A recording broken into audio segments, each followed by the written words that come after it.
Hello, happy Friday and welcome to your news for Notts Today. I'm Emma Caldwell and here's a look at some of our top stories and great local guests on the way for you this Friday afternoon.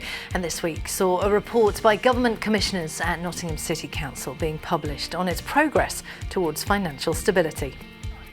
To help balance its budget, the council has announced £24 million cuts across its services, and we'll have more on this shortly. And today is National Pantomime Day. Oh yes it is, oh no it isn't, etc, etc. And to celebrate we have been down to the theatre, well I could do that for a long time, for a behind the scenes with Gok Kwan amongst some other stars too. I mean, you've seen it today. Everyone's warming up together. It is a real family feel on this show, and I'm so privileged that I get to manage that because actually it's a beautiful thing. Behind the scenes, and this one is good, you're going to love it. And we're going to be taking a look at a Nottingham Trent University graduate who won a competition to design their new gowns. I will take inspiration from the Arkwright building and the Pacific Light angles and the curves because it's such a unique building. So yeah, that's where my inspiration actually came from.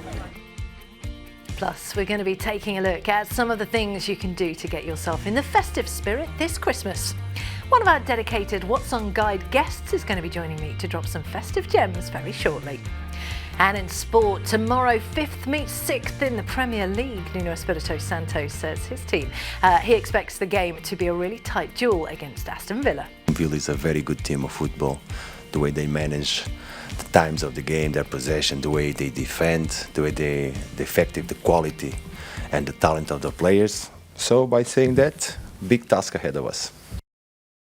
All that and loads more coming up just for you. But first, and this week saw a report by government commissioners at Nottingham City Council being published on its progress towards financial stability after the authority declared effective bankruptcy last year. This report suggests that despite some progress under the new leadership, the authority is operating significantly beyond its means. To help balance its budget, Council has announced £24 million cuts across its services. And here to explain more is our local democracy reporter, Joe Locker. Joe, thank you for joining us this evening. Now, remind us, who are the commissioners and what do they do? I'll try to keep this brief because I know it's Friday, so it's quite intense. But yeah, so it's back in February we had 3 commissioners appointed. So that's Tony McArdle, who's the lead commissioner, Margaret Lee, who's the commissioner for finance, and Sharon Kemp, who's the commissioner for transformation. People watching will be familiar with the challenges that the council's faced, you know, the problems it's had in the past. And these commissioners have been appointed by the government to initially advise the council on how to work better, more efficiently, and ultimately save money, which it really needs to do right now. So, but they do also have the power to use their ultimate powers, basically, to overrule democratically elected councillors, really, and make decisions themselves.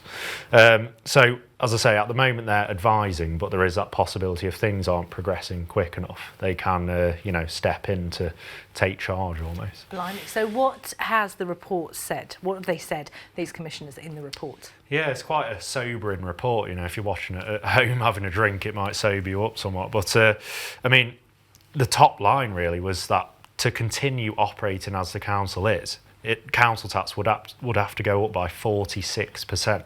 And this just sounds like a terrifying stat for people to hear. They're not proposing it goes up by 46%? No, of course not. I mean, that would be wild. Yeah, absolutely. The alternative is that government funding would increase by about 70%, which also isn't going to happen. So, you know, these commissioners and the council has got to look for other ways so it, you know, doesn't have to do these impossible solutions, as the commissioners say. So, you know, it's got to look elsewhere. You know, the report said the council just isn't unified. You know, its decision making and services are just not effective or efficient. Problematic IT systems. So the commissioners are talking about using, you know, artificial intelligence to streamline things, and you know, they've got to look at how the council works, you know, to sort of streamline everything and make it more cost effective, really. So remind us, what is the size of the financial challenge that the council is facing? Because it's mega, isn't it? Yeah, absolutely. And in November last year, we had the Section 114 notice, which is the declaration, you know, of effective bankruptcy, really. You know, the in-year budget gap this year has gone up which it should be going down, but it's gone up from 2.8 million to 4 million now, which is Wow. concerning.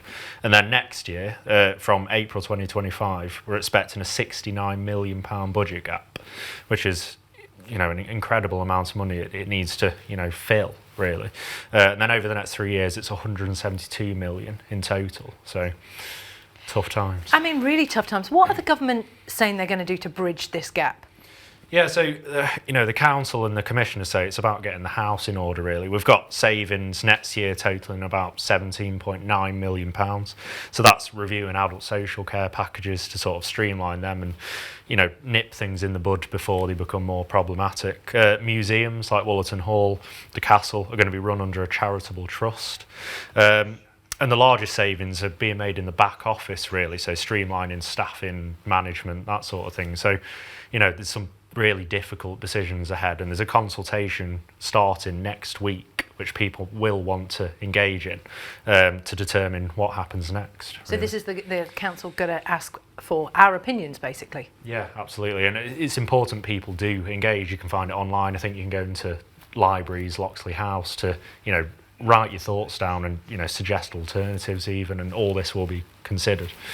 And how long do the commissioners stay for? Is there a specific time, or just however long we need them? Yeah, so they said initially 2 years, so they're hoping to be as short a time as possible, because a reminder that they charge about over £1,000 each day they work here. So about 2 years, but things could change. It could be better, worse. We'll have to wait and Joe, see. we appreciate you keeping us up to date. Thank you very much. Time for some more of your news headlines now. And a man has been sent to prison after police found a treasure trove of stolen goods during a raid.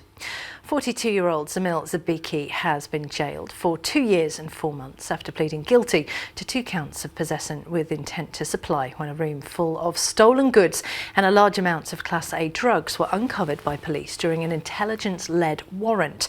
Officers had received information shop thieves had been taking stolen goods to an address in Newgate Lane in Mansfield and then selling them in exchange for cash for drugs. Next, and a Nottinghamshire landmark has gone up for sale at the asking price of £2.5 million. Upton Hall near Newark is the home of the British Horological Institute and the Museum of Timekeeping. Both organisations say the Grade 2 listed building is too expensive to maintain and they're looking for new homes. Now, they've both been there, based at the hall, since 1973. The site dates back to the medieval period, but the current building dates all the way back to the 19th century. And it's National Pantomime Day. Oh yes, it is. And Nottingham Theatre Royal's production of Peter Pan has arrived. It's been running for nearly a week, but the swashbuckling adventure has already received rave reviews, with critics saying it's a vibrant and entertaining time for all the family. Its star-studded cast of fashionista Gokwan, casualty actor Richard Windsor and legendary comedian, to me, to you, Paul Chuckle, are making it the show to see. So we've been for a sneak peek to see the hard work that goes into putting smiles on families' faces. Daisy Jameson has more. Panto, a tradition of laughter, extravagance and a dash of magic. This year the Theatre Royal is off to Neverland with their production of Peter Pan, starring Gokwan, Paul Chuckle and Steve Hewlett. But behind the glitz and glamour of the stage, there's a world of chaos and creativity that makes the show come to life, and we've been granted exclusive access to hear how the stars are feeling behind the curtain. I'm from Nottingham, so being back here on this side of things after having seen so many shows in the audience, and it's just so lovely. Everyone's great. I've never been here before, never met any of these people before, so creating a family in a new place away from home is just something lovely to know that you can do and lovely to have. But a show is only as good as the crew behind it, and company manager Martin Hutchinson says the effort of putting a panto together helps get the cast and crew into ship shape. We spend so much time working intensely together and putting on this beautiful thing for for an audience that actually it's really nice to celebrate the fact that we actually enjoy spending time with each other. I mean, you've seen it today. Everyone's warming up together. It is a real family feel on this show, and I'm so privileged that I get to manage that, because actually it's a beautiful thing. Panto season is this crazy thing.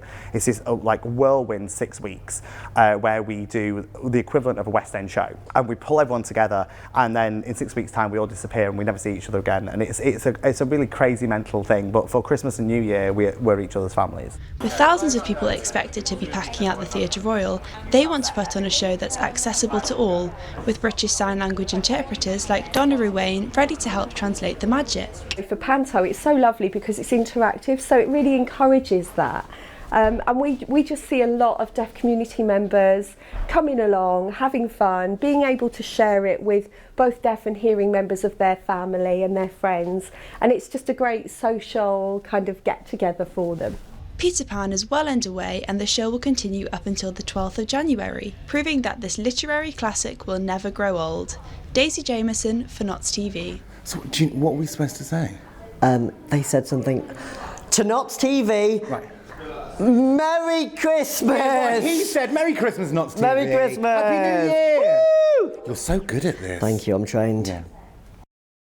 Oh, I love me a bit of Panto. Fabulous stuff. Now, before we let you go and put the kettle on for an ad break, this is a reminder that this is your show about where you live and we want to hear your stories. So if you or someone you know has done something amazing, or if you just want to share a heartwarming community story, well, get in touch with us.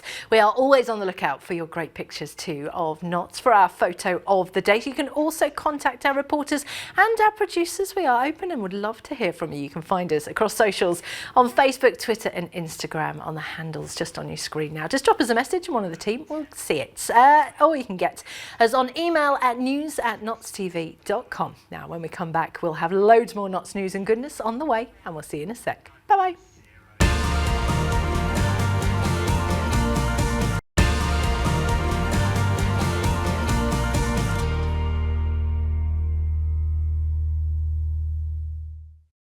Hello and welcome back to the show, all about your local news and views from across Nottinghamshire. I'm Emma Caldwell, more great guests on the way, but first some more news headlines from the city and the county. First, a family friend was a suspect in the murder of a local miner whose remains were found more than 50 years after he went missing. The BBC reports the man was seen following Alfred Swinscoe out of the pub where he was last seen in Pinxton in Derbyshire in January 1967. Now dead, he was known for having a history of violence and had not been named by the BBC out of respect for surviving relatives. Nottinghamshire police say the suspect and another man would have been brought in for questioning, but both have since died. Mr Swinscoe's remains were found in a field near Sutton in Ashfield in April last year and identified through DNA. Next, and Nottingham Bus Company NCT are urging bus users to treat their drivers with respect at all times. The bus operator, which was recently named the best in the country for a record 6th time, has launched a social media campaign and warned passengers not to be that person. It says drivers are there to get people from A to B and abuse is never part of the job or the journey.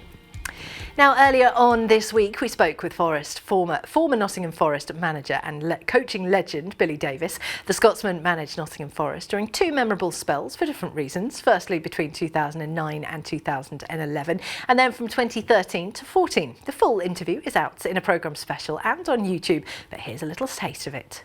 What was the state of the club at the time? Well, the one significant factor I remember was the age of the squad. It was the youngest squad in the Championship. It was lacking in experience and know-how, if you like, professional know-how, just little bits of their game that was missing, and that came with the age of the team. But it certainly was full of talent, it certainly was full of ability, and we certainly had some tremendous prospects in there. Results just weren't going our way, and a change needed to happen. But I remember, Billy, you coming in that first training session. Oh wow, that was an eye-opener. You filmed it, and yeah, you filmed the training session. Next day, you came into the meeting, and we just had a taste of what things to come. And to be fair, it was exactly what we needed. On the 24th of January 2015, I got a call from Fawaz Al-Asawi. He flew me down to London Mayfair, and he said to me that he had listened to the wrong people and he would like me to come back to the club as manager. Then go forward, 2017, January the 9th, 2017, I get a call again from the owner to tell me again that he wants me to come back as manager. He's listened to the wrong people. And finally, I think it was June 2019, he tries to buy Bolton. He calls me up He asked me if he gets the club, would I come back to the club as manager? I think it was the Sunday that I got the sack. I got a call from Adam Pearson to head down to the training ground. Obviously, when that happens, then it's chaos down at my house. There was all sorts of fans outside the house. There was all sorts of fans down at the training ground. It just became chaos, Mark, for the family, for my children. And I decided, rather than going to the BBC the following day, I just decided that it may be better for the club, better for everyone that I took the family away. Time for your sports roundup now, and Nottingham Forest look to continue on from their positive result against Manchester United with another win at the City Ground to Aston Villa. It's a game, of course, that means 5th place 6th for some very crucial points in the top 10 of the Premier League table. If the Birmingham side win, that will mean they leapfrog the Reds into the top 5. Head coach Nuno Espirito Santo says he expects the game to be a tough one for both sides. It's a good one. It's a good one, and it shows in their team Villa is a very good team of football. The way they manage the times of the game, their possession, the way they defend, the way the effective, the quality and the talent of the players. So by saying that, big task ahead of us. We take a good look at Villa and realize that we have to compete very well. And we are preparing for it. We are preparing. We work today, we're going to prepare tomorrow, and we're going to go for that on Saturday. We're going to go for it. My job, prepare my players to compete. Because if the team goes well, the club will go well, the city will be happy, and this is what we want. I see it's a very competitive season with results that some people don't expect, but it's the realization that us, clubs that are getting now in the Premier League, are growing, are improving. And sticking with football, we're off to League One now, where Mansfield Town hit the road to face Charlton away this weekend. Just 1 point splits both sides in the table. The Stags have lost their last 5, whilst Charlton have lost the last 2 in the league. And a win for Mansfield could see them draw closer to the playoff spots, with games in hand on Lincoln and Barnsley ahead of them in the table. Manager Nigel Clough says the game will be a tough one, with both sides in inconsistent form. Another one of the ex-Premier League boys in the league, and huge stadium. And a great place for us to go and play. I think they've been a little bit up and down, like ourselves, so far this season. But I think it'll be an interesting game. We are incredibly close. And I still maintain, you can look back to the games where I think we won 5 on the spin, didn't we? We won Crawley, Northampton. We weren't playing anywhere near as well as we're playing now. So it's just tightening up on 1 or 2 little things, improving. Very, very small details really within games, and then it's fine margins from there on in. Difficult to say to the lads that, use the phrase, it's like a broken record afterwards. We are playing well. The stats, everything will tell you that, and we know from our own eyes that we're not too far away. And Notts County face Salford City away tomorrow, and that sees the Magpies getting back on the pitch after their clash against a struggling Colchester United at Meadow Lane was postponed due to weather concerns. The 9th placed Notts side could take themselves into the playoff spots if other results go their way this weekend, with Chesterfield above them in the table on equal points. Head coach Stuart Maynard says Salford City won't be an easy task in order to head back to Nottingham with all 3 points, but the postponed game against Colchester came at a good time due to his squad's injury woes. Yeah, I think sometimes you can look at it like that. I think that potentially now we've got a few more bodies that are in and around the squad, and the lads that have been playing with slight niggles have kind of managed it now and are kind of a hell of a lot fresher. So, yeah, I think it does help, and it has helped us with that game being off. It gave us the clear weekend for the lads to recover, and then we've had a real good week of training now to prepare for Salford away. We've got a points target that we believe if we can hit, we'll have a very successful season, and that's what we're aiming for. We'll be going to Salford with a game plan to win the game, but they're a very good team. They're very well organised. They've got lots of pace within their team. It's going to be a really tough test. It's a tough place to go. The pitch quality there is not the best, so we know that it's going to be very difficult. So we've got to make sure that we have different game plans for different ways that they can come and press us. And Nottingham Forest women are back in action after their game last weekend was postponed. They face Middlesbrough on Sunday in the FA Women's North League Cup quarter-final. They look to continue their great form after a 19-0 battering victory just a few weeks ago against Long Itchington in the FA Women's Cup. And into ice hockey now this weekend. Nottingham Panthers will be retiring the number 47 shirt after the tragic death of Adam Johnson from an on-ice collision. As for on the ice, the club are back in action tonight away to Manchester Storm and then at home against Fife Flyers tomorrow at 7:30. The Panthers are currently 7th in the Elite League, just 1 point off tonight's opponents and have got 11 out of their last 12 possible points.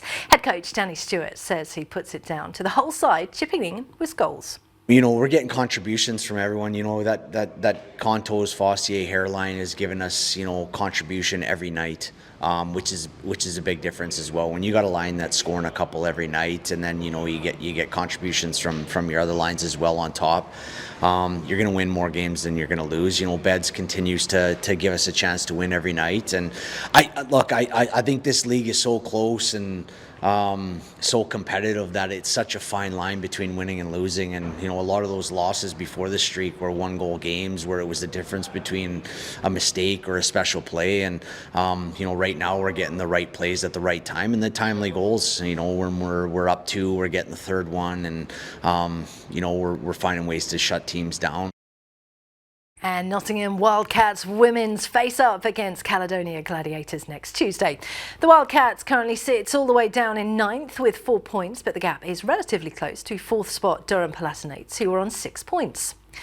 And Mansfield Town FC's squad and staff have been busy this festive period as they visited the Kingsmill Hospital to hand festive gifts to young hospital patients who will be staying put over Christmas so that no one is left empty-handed. Take a look at this.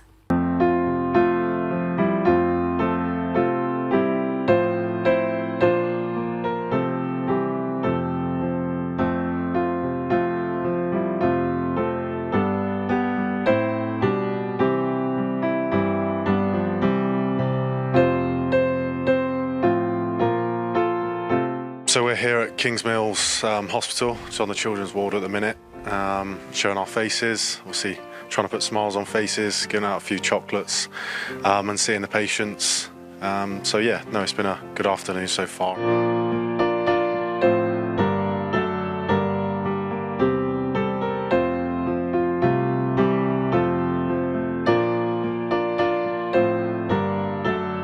Obviously, sometimes it might be a little bit daunting that we're all stood over them, but it's always positive and we have a good chat with them, and I think it just takes their mind off things. Obviously, they're in hospital when they would rather be at school and other places and fitting well. So, yeah, no, it definitely takes their minds off things, and I'd like to think it gives them a little boost, and the parents appreciate it as well.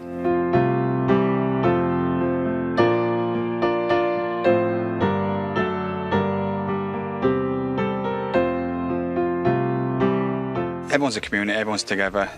We're in Mansfield and we want to show that we're not just footballers, that we are normal people as well. As soon as you see the smile on the face, it makes it all, doesn't it? It's like it's a tough time at Christmas, especially if some of the kids are here as well. Love that. Time now for a look at your picture of the day. And look at this, thanks to Glenn Machette for this stunning cloud spiral. Look at that near Staythorpe Power Station. Beautiful. As for your weather, we've had grey skies today. That will be continuing into tonight as we drop to lows of 7 degrees. Saturday will start out with some cloud, but we can expect some sunshine by the late afternoon with a high of 7 and lows of 8. But the sun is being taken out of Saturday as once again we're experiencing a Sunday, as we are experiencing overcast skies for most of the day, but we will see temperatures warming up to highs of 12 and lows of 10. Coming up after the break, we'll be looking at some of the things you can do to get yourself in the festive spirit this Christmas with one of our dedicated What's On Guide guests on the way next.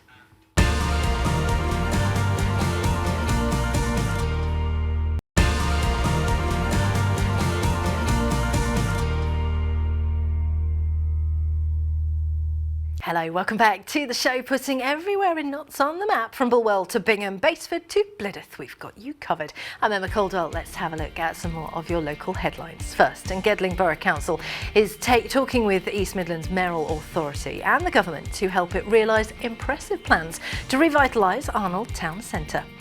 The master plan, called Ambition Arnold, outlines the potential for a new public square with better bus stops, green spaces and seating, an improved Arnold Leisure Centre, expanded Bonington Theatre and more town centre homes, and was yesterday approved by the Labour-led council's cabinet members.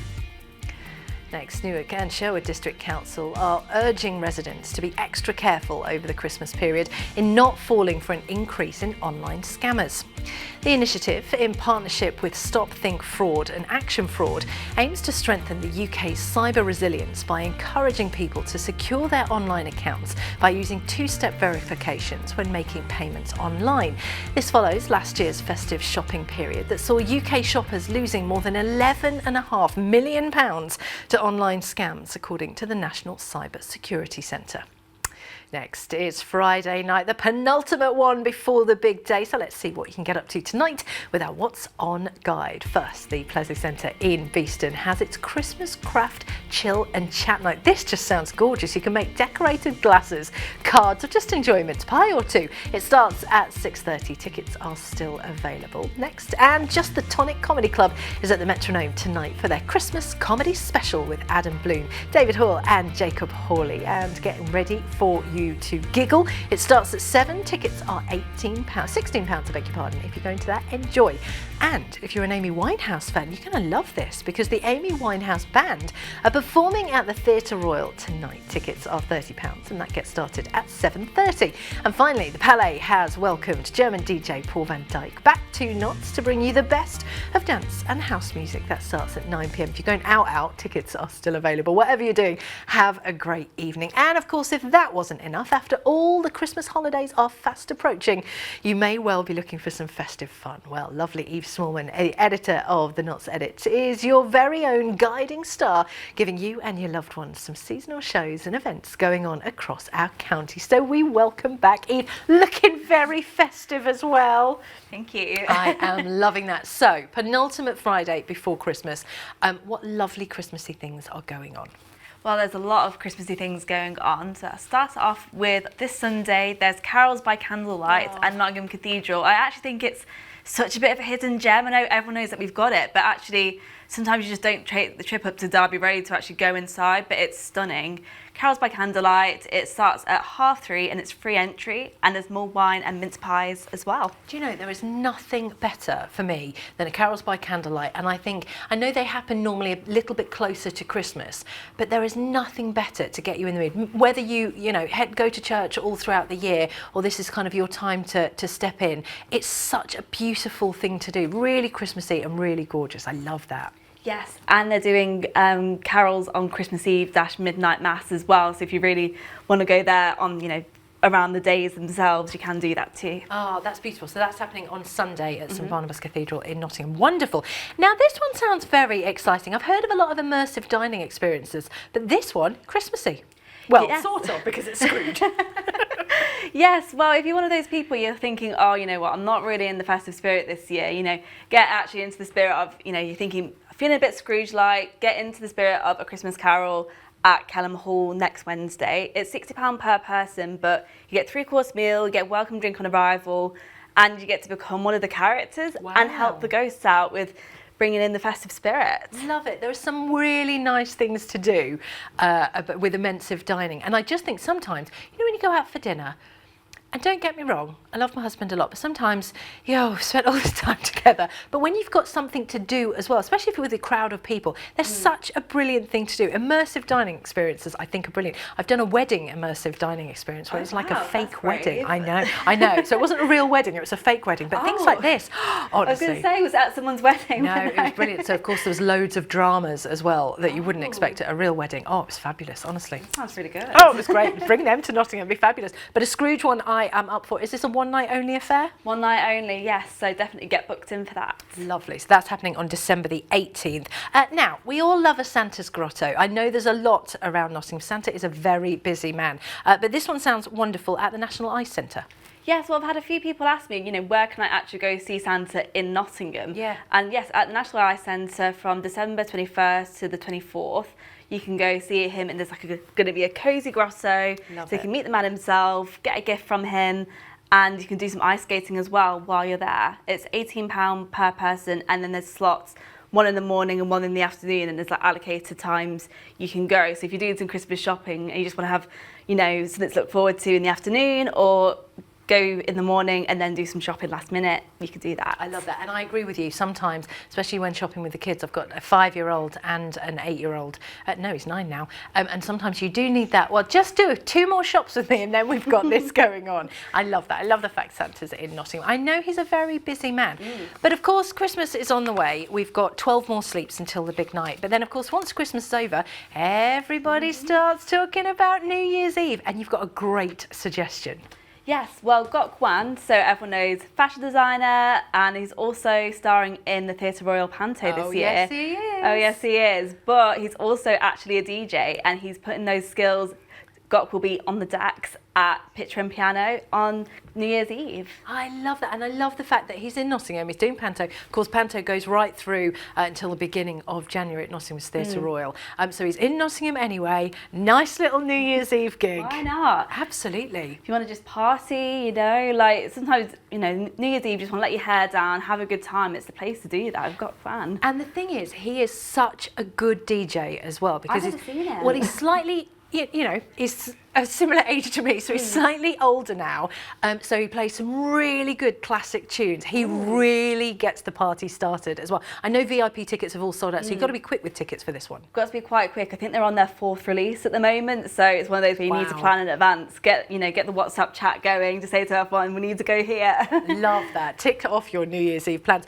So I know there's loads of different things going on across Nottingham. How do people get hold of the Not Said It?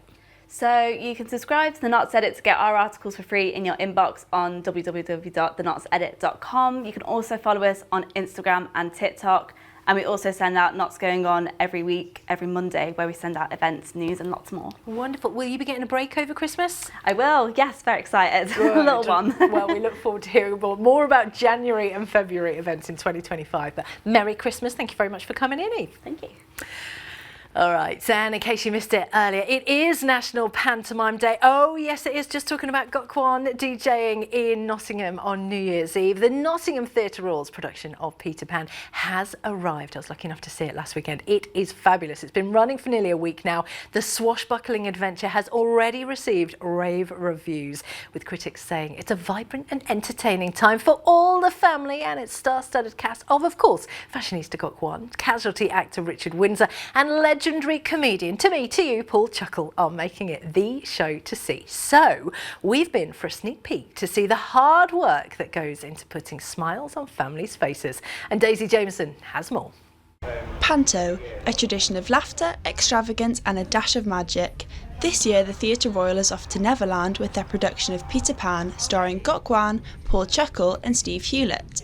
But behind the glitz and glamour of the stage, there's a world of chaos and creativity that makes the show come to life, and we've been granted exclusive access to hear how the stars are feeling behind the curtain. I'm from Nottingham, so being back here on this side of things after having seen so many shows in the audience, and like it's just so lovely. Like everyone's great. I've never been here before, never met any of these people before, so like creating a family in a new place away from home is just something lovely to know that you can do and lovely to have. But a show is only as good as the crew behind it, and company manager Martin Hutchinson says the effort of putting a panto together helps get the cast and crew into ship shape. We spend so much time working intensely together and putting on this beautiful thing for for an audience that actually it's really nice to celebrate the fact that we actually enjoy spending time with each other. I mean, you've seen it today.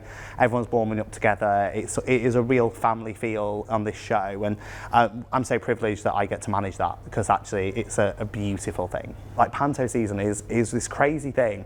It's this like whirlwind 6 weeks where we do the equivalent of a West End show, and we pull everyone together, and then in 6 weeks' time we all disappear and we never see each other again. And it's a really crazy mental thing. But for Christmas and New Year, we're each other's families. With thousands of people expected to be packing out the Theatre Royal, they want to put on a show that's accessible to all, with British Sign Language interpreters like Donna Ruane ready to help translate the magic.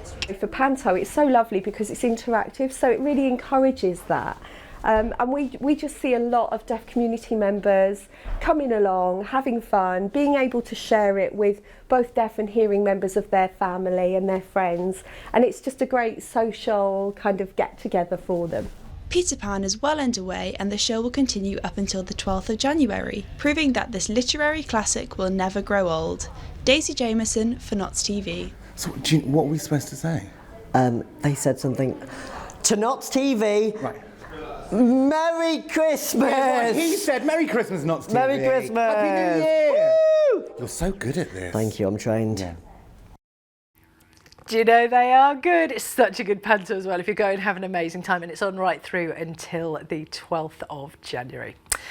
Next, and one of the busiest streets in Beeston have been given a round-the-clock safety boost with the installation of 2 new CCTV help point cameras. They've each been placed at either end of the retail street, and as the cameras are monitored 24 hours a day, it means that nearby police can be notified to an emergency quickly. Next, Ed's Easy Diner in the Victoria Centre Clockwork food area has shut down for good after nearly 10 years of being open. The restaurant opened up its doors for the first time in November 2015 as part of the Into's £40 million refurbishment. The Nottingham branch had previously been saved from being closed down when the chain announced mass closures of their branches back in 2019. Don't go anywhere, as after the break we'll be taking a look at a Nottingham Trent graduation where one of the graduates designed the gown that she wore after winning a competition. See you shortly.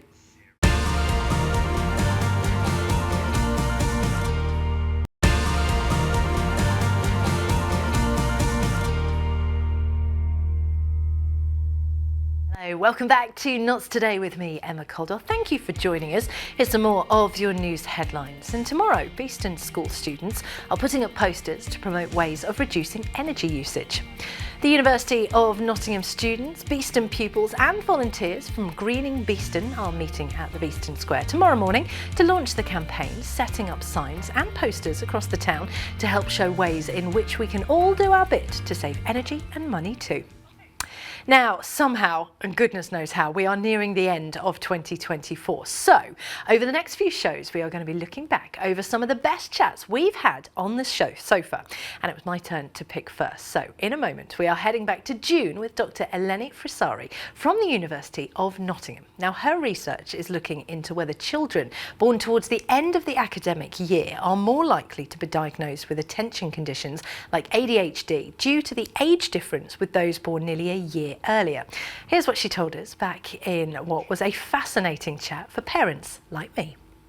Thank you for joining us today. This is such an interesting subject, and I've got 2 children myself, and when they started at school, this was a really interesting subject. With the children that are born at the end of August and the children that are born in September, there's a whole year difference. What did this study show? Absolutely. Thank you so much for having me on today, Emma. It's a topic that interests so many people out there, and it's a true concern for parents and teachers out there, but also clinicians diagnosing ADHD. So what we've done is what we call a review type of research, where we review the available evidence that's out there from pre-existing studies, looking at whether these younger children compared to their classmates who are born a few months earlier are actually more likely to be diagnosed with these conditions like ADHD or autism spectrum disorder, and what we found is that they are. And is this something that parents are going to need to be concerned about? If parents are watching right now and thinking, actually, I've got a July and August baby, and they have been diagnosed with this, the teachers have called us in and we've been talking about it, is this something parents and carers need to be worried about? I think it's less so a cause for concern and more so something that everyone needs to be aware of when they're taking part in the diagnostic process. Because the diagnostic process starts from the parents and often from the teachers as well, who are the first ones to identify these symptoms, to notice these differences in how these children behave compared to their classmates. It is important for everyone to be aware in that process of how these younger children may potentially be exhibiting some of these symptoms because of their relative immaturity compared to their peers. And why was this research done? Where do you start with this research and go, actually, this could be an interesting study? That's a really great question, and actually University of Nottingham has done some research in the past in this area, and this has been a more up-to-date review on the evidence that have been coming out in the last few years, and there's actually a lot of research going on, a growing body of evidence on this area, and that's why we wanted to repeat this study, first of all to see whether, after we've known for about over a decade now that this has been an issue, has clinical practice changed? Is this still a phenomenon that we're observing? And the reality is that despite this being known for over a decade now, this keeps happening and it still is the case. And does it tend to be the case just for kids who are, 4 and 5 in foundation and reception classes, or does that go all the way through education? Well, it's difficult to say with certainty because different studies looked at different ages, so we don't necessarily have the power to say exactly, but it seems to be the case that it doesn't necessarily affect only those 4, 5, 6-year-olds, but it does persist for a while. And of course, teachers are so heavily involved, especially in that foundation year 1, year 2 setting, the key stage 1 setting. What can teachers do to make sure they're not making these misdiagnoses? Well, I think that teachers need to absolutely be supported in this process, and sometimes the amount of support and knowledge that the teachers are provided with in order to be able to support these assessments and ADHD reports that get sent to clinicians then to be made these diagnoses is really minimal, and what we need to do is work in a more systematic way to incorporate this both into teachers' education, but also into the guidelines for clinicians to be aware. And are we finding more and more people being diagnosed with ADHD at the moment, or is it just something we're hearing more of? I think it's probably a bit of both in the sense that ADHD rates have been increasing over the last few years, but the awareness of the condition and people wondering whether actually they might be relating with some of the things that are out there are certainly contributing to this. But as long as these people can be supported appropriately, then that's a good thing. Absolutely. And if people want to find out more about the research, where can they find it? Well, the research is published accessible to the public on the European Child and Adolescent Psychiatry Journal, so anyone can go onto their website and read more on it if they want to. Amazing. Thank you so much for coming in today. Thank you for having me. Such an interesting chat, wasn't it? Well worth a little replay. Now, a student at Nottingham Trent University has finished her degree with flying colours in her newly designed gown, which made its debut this year. Georgia Stevenson graduated yesterday wearing the very gown she designed after she won an NTU competition to update the previous decades-old yellow striped design. This is fabulous. The changing gown will be worn by future graduates in years to come, and Kira Byrne went along to check out the new attire. This Nottingham Trent fashion student is already on her way to success with her new NTU graduation gown design that marks the start of a new era. Georgia Stevenson won the competition to update the previous design and will graduate herself wearing the very gown she drew up. It's the first time in 34 years the gowns have been revamped, and the fashion and creative pattern master student put what she's been learning to good use. So I started looking at previous uni students who had graduated here on my MA. Well, their backdrop in their picture was of the Arkwright building, which is where we are now. I will take inspiration from the Arkwright building and the Pacific Light angles and the curves because it's such a unique building. So yeah, that's where my inspiration actually came from. The competition meant students could get involved and let their creative minds run free, leaving a mark on the university where they studied. And it's likely others will follow with student-led initiatives like this one too. I think we're real trailblazers in this, and I'm sure that lots of other institutions will want to do this because it just feels so much more personal. I can't imagine how she's feeling today, and I'm really, really, really proud of her and proud that we can be part of contributing to the impact of the university. The new gown replaces the previous yellow and green colours that had been in place since 1990, and Deputy Academic Registrar Dave Whitlock says keeping in line with being sustainable, these gowns only use one sheet of cloth, ensuring nothing is wasted. So sustainability is really important for us because it's one of our strategic themes of embracing sustainability. We're also recently awarded to be the second most sustainable university in the world. So it uses one sheet of cloth and it's folded in a very specific way that uses the least amount of fabric available and also recycles 30 bottles. So it's completely sustainable and will be there for years to come. And friends and family members were beyond proud to see Georgia's vision come to life. Definitely suits the whole aesthetic of Trent. Yeah. When you think of Trent, it's the pink and it's striking. Georgia's amazing, so it just, it's really made the whole thing like a good full circle. There's been a lot of time I've come home from work and she's still been working in a little room all night. I've woke up the next day and she's still been there hard at it, so everything she's put in, she's deserved it. Georgia Katie Stevenson. Threading the needle between design and innovation, it's clear that this graduate has a seamless future ahead. Kira Byrne for NOTS TV. How wonderful. And do you know what? It looks absolutely brilliant too. I cannot wait to see this being shown in future generations of graduates. Congratulations if you graduated this week, by the way.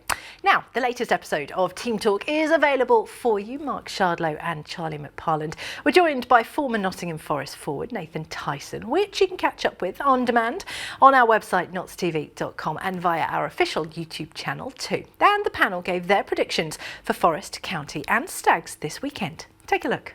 Players, when you do get them back, Caldwell, that's a bit of a mystery one. I don't know what's actually the matter with him. And Jody Jones comes back, and if they come back and they're at their best, then they can kick on again. Yeah, I mean, there's some massive misses there. Right, we're going to just break from there, and it's time now for your weekend predictions. And we're going to start off with Forest against Villa at home on Saturday tea time. 5th v 6th. Wow. Yeah, it's okay. Well, I probably think Forest will win that. I think they will. Yeah. So I don't know the score. I'm going to go for Nottingham Forest win. Yeah. And if they can win that and get those 9 points out of the 5 games, I think it's unbelievable. Is it a hamper for Villa that they played in Europe at Leipzig, even though they won? Are they doing well? Yeah. I hope so. They've been up and down, Villa, and they're not back to their best, what they were before, but they're creeping up there. Yeah. But again, Forest can be confident. Yeah. They can be confident in getting that win against Villa. And even a point would be a good point. Another fascinating match, I think, there. Mansfield Town against Charlton away on Saturday.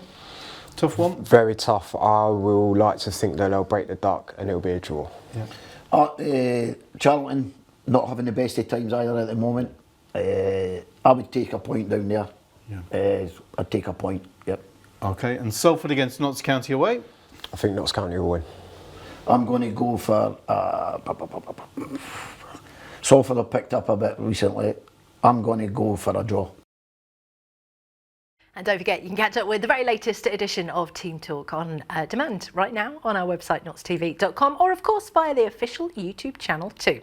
Now, a last look at your Friday picture of the day. This is stunning. Look at that. Thank you very much to Glenn Machette for this stunning cloud spiral. I've never seen one like that before. That was taken near the Staithorpe Power Station. Of course, if you do want to get your pictures to us, we would love to feature them on our show. You can get in contact with us via the socials at @Nots_TV. Right, weather-wise, we've had grey skies today. It's been a bit blah today. That is going to be continuing into tonight as we drop to lows of 7 degrees. Saturday will start out with some cloud, but we can expect some sunshine by the late afternoon with a high of 7 and a low of 6. But the sun is being taken out of Sunday, as once again we are expecting overcast skies for most of the day. That's just about your lot from us today. We'll see you soon. Bye-bye.